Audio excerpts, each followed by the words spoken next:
Mans stāsts ir ļoti raips un sarežģīts liekas no vienas puses, bet no otras man ikdiena ir ļoti, ļoti darbīga.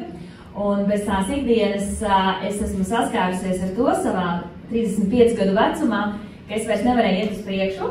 Lai varētu redzēt, kas un kā notiek, ja uzlikt nākamo slaidīnu, vismaz iedvesma un sajūta jums ir. Jo es esmu pirmkārt 4 bērnu mamma, otrkārt deju studijas vadītāja, kur man ir 800 dejotāju apmēram, 14 treneru komanda un nemitīgs darbs ar bērniem un jauniešiem, kur tev vienkārši izsmēt. Un 35 gados man bija viss, es vairs tālāk nevaru. Un pats grūtākais bija tas, ka aiz manis ir vesela komanda, kura nāk man līdzi.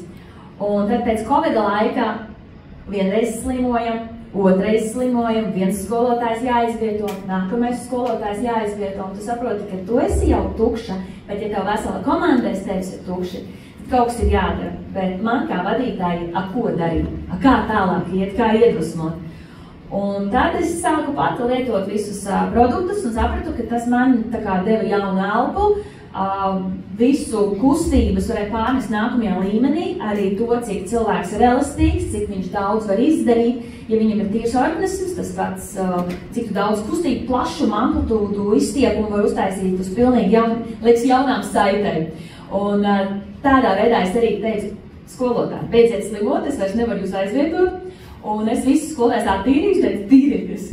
Tā, tagad guli mājās, tev ir nedēļa laika, tiec galā ar sevi. Un ticiet, nē, man vairs aizvietošanas nav vajadzīgas. Un skolotāji vairs neslimo, man liekas, tas bija lielākais iegums, kas vispār varētu būt. Un varu uzlikt nākamo. Mana ikdiena ir šis augstais stress, kur tu redzi, ka ir tik daudz darba, kas ir jāizdara, un tev tāds, kā lai to sabalansē. Un balans, protams, ir manā veselībā, manā miegā, manā organismā, un pilnīgi es piedzīvoju to, ka attīroties tās pašas mīļās kolovadas pēc šīm 4 uzvaras dienām, tu jūti, kā tev restartējas radošā domāšana. Jo mums ir jārada izrādes, dažādi pozicionēt dejas 1 gadu, 2, 10, 15 gadus pēc kāds tev vajag būt jaunām idejām. Un tas arī restartē prātu, lai tu vari spēt ģenerēt kaut ko jaunu. Tas priekš manis bija liels atklājums, vai tiešām atjaunojoties, attīroties, iedodot jaunu elpu, pat prāts iedod tev jaunas idejas.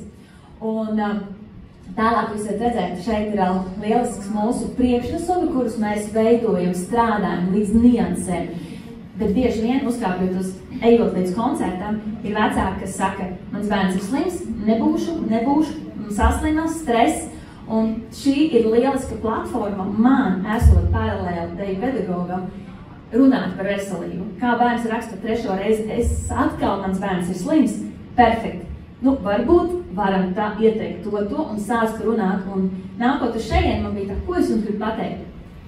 Cilvēkiem patīk, ka par viņiem rūpējās.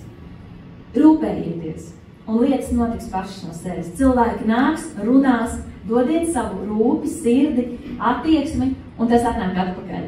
Un šodien strādājot man ar savu studijas darbu, es bieži vien apjautāju cilvēkam, kā jums iet, kā jūs jūties, kā ir veselība. Tu vispār to laiku par to domāt, tie varbūt ir pāris teikumi, ko tu var pateikt cilvēkam, bet viņš sajūtas nevis kā tāds ka es būtu tāda izplatītāja pārdevēja, bet mēs esam ieinteresēti cilvēku dzīvēs, viņu vajadzībās, un tur rodas uzticība. Un tad, kad ir uzticība arī no vecāku puses, tad beigās no pirms koncertiem, tad, kad man viss tik smuki ir salikts, nav 30% slimi, bet ir šie jaunieši, kuri ir gatavi strādāt ilgtermiņā, un vecāki mums pēdējos gados sākuši arī nākt uz nodarbībām. Hip-hop dejo vecāki, pieauguši, jau likās, tas nav iespējams, bet viss ir iespējams, ja tev ir labs ķermenis. Viņi atnāk, un viņi dejo ne tikai hip-hop, visu pēc kārtas, bet priekš manis arī ir jauna sfēra, jo nāk pieaugušais. Viens ir strādāt ar bērnu, otrs strādāt ar pieaugušo, un atnāk 50 gadu sievietē, 60 gadu sievietē. Es viņam varu dot, bet arī šis iet līdz, ka tu vari ieteikt locītavām, atjaunoties, un es esmu izgājuši. Man, tie paši dejotāji vai arī vecāki iziet konkrēti cauri šo programmu, es varu dejot. Tā kā tas ir lielisks palīdz līdzeklis mūsu ikdienā un par tām rūpēm par tiem cilvēkiem. Tā kā tas ir mans stāsts, ko gribēju jums padalīties un iedrošināt.